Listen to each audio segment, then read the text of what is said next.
May isang dambuhalang proyekto na nakasalang ngayon, ang Bataan-Cavite Interlink Bridge. Ang pangako nito, babaguhin daw nito ang lahat. Pero alam nyo, sa likod ng malaking selebrasyon, may umuusbong na kontrobersya. Isang kwento na hindi masyadong nabibigyan ng pansin. So heto ngayon yung tanong na kailangan nating harapin. Ito ba'y para lang talaga sa pag-unlad natin? O baka naman isa itong Trojan horse, isang patibong na may dalang panganib? Okay, so para masagot natin yan, balikan muna natin yung simula. Paano ba to ipinakilala sa atin? Well, sinabi nila, ito raw ang simbolo ng progress at higit sa lahat, simbolo ng transparency. At grabe yung mga detalya, hindi to biro. Pinag-uusapan natin dito isang 219 billion peso flagship project. At ito na raw ang magiging pinakamahabang tulay sa buong Pilipinas. Tatawirin nito ang Manila Bay para pagdugtungin ng Bataan at Cavite. At ang aabangan ng lahat, yung dating 5 oras na biyahe, magiging 45 minutes na lang daw. O diba? At para masabing malinis ang laban, yung buong bidding process ni-livestream pa. Parang ang ganda pakinggan, no? Pero sa gitna ng lahat ng magagandang pangako, may isang bagay na lumutang nang buksan na yung mga bid, isang bagay na parang kakaiba. At dito na nagsimulang magbago ang ihip ng hangin. At alam nyo kung ano yun? Yung mga bid na isinumite ng mga kumpanyang pag-aari mismo ng gobyerno ng China. 33%. Imagine that. 33%! Ganyang kalaki ang ibinagsak ng presyo ng China Harbor Engineering sa bid nila kumpara sa budget ng gobyerno. Kung iisipin mo, parang ang laking tipid, di ba? Parang ang ganda ng deal. Pero, teka muna. Okay, tingnan natin yung mga numero para mas malinaw. Ang approved budget ng gobyerno para sa part na to, 7.25 billion pesos. Okay, ngayon, yung bid ng isang kumpanyang Pinoy, ang DMCI, nasa 7.83 billion. Medyo malapit sa budget, understandable. Pero, eto na, ang bid ng China Harbor, 4.87 billion lang. Sobrang layo. Ang laki-laki ng agwat. So ang tanong, paano? Well, hindi to basta-basta pagtitipid. May tawag dyan sa ganyang strategiya, lowballing. Kilalang-kilala na yung tactic na yan sa buong mundo. Simple lang ang logic. Babagsakan mo ng todo yung presyo para lang masigurong sa'yo mapupunta yung kontrata, tapos yung catch, dun sa huli, babawiin nila yung lugi sa pamamagitan ng mga, cost variations, mga delay sa project, o yung pinakamatindi, gagamitin para sa political leverage. Parang may playbook yan eh. Step 1. Magbid ka ng sobrang baba na parang imposible ng talunin. Step 2. Syempre mananalo ka. Makukuha mo yung kontrata para sa isang napaka-critical na infrastructure. Step 3. Yung mga nalugi mo sa simula, babawiin mo yan sa mga susunod na phase. At ang endgame, Step 4, magkakaroon ka na ng pangmatagalang impluensya, political man yan o economic. At kung akala nyo tapos na, may isa pa. Isa pang malaking red flag.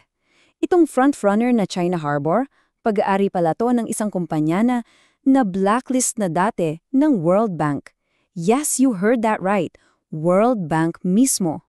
So dito na nagiging malinaw na yung usapan ay hindi lang tungkol sa presyo, sa semento o sa bakal. May mas malalim na layer to. Kasi kailangan nating tandaan, hindi ito ordinaryong tulay lang. Tatawirin nito ang isa sa pinaka-vital na maritime corridor natin, malapit pa sa makasaysayang Corregidor Island. Ito yung mismong bunganga ng Manila Bay, yung daanan papasok at palabas. At dyan na ngayon pumapasok yung mga NED flags para sa ating national security. Kasi isipin nyo, kung magkakagulo, posible yung sabotage. Yung tulay mismo, pwedeng gamiting pang-ipit laban sa soberanya natin. Plus, nandyan pa yung track record ng mga Chinese state-owned firms. Yung governance nila hindi masyadong transparent, may history sila ng mga proyektong hindi natatapos sa ibang bansa, at yung pagdadala ng napakaraming sarili nilang manggagawa. At para malinaw, hindi lang to haka-haka sa labas. Mismong isang Pilipinong bidder ang nag-raise ng concern. Sumulat sila sa National Security Council at sinabi nila, quote, "Risks that extend beyond economics into national security." Ibig sabihin, yung panganib hindi na lang pera-pera, pambansang seguridad na ang nakataya. Okay, so let's zoom out for a bit. Kasi ang totoo, hindi lang to tungkol sa isang tulay.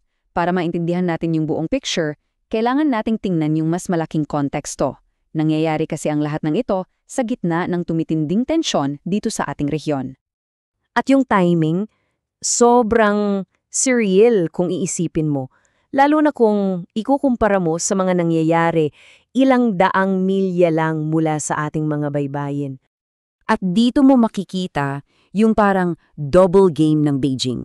Kasi tingnan mo, sa dagat, yung mga barko nila, hinaharas at binobomba ng tubig ang mga Pilipino sa West Philippine Sea. Tapos dito sa lupa, yung mga state-owned firms naman nila, nag-aalok na itayo yung pinakamahabang tulay sa bansa natin. How ironic is that? So, dahil sa lahat ng yan, ang administrasyon ng Marcos ngayon ay nasa gitna ng isang napakakomplikadong sitwasyon. Para siyang naglalakad sa isang political minefield. Parang damned if you do, damned if you don't ang sitwasyon ng presidente. Isipin mo, kung i-award niya yung bid, baka masabing nagpatinag siya sa Beijing, which is kabaligtaran ng foreign policy niya.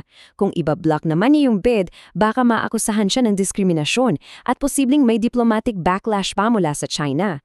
E paano kung i-delay na lang? Well, isang flagship project yung matetenga at siguradong gagamitin niya ng mga kritiko niya laban sa kanya. Talagang parang walang panalo.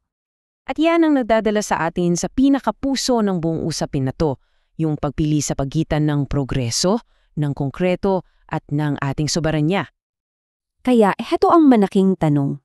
Yung live-streamed bid ba? Masasabi ba nating tunay na transparency yun?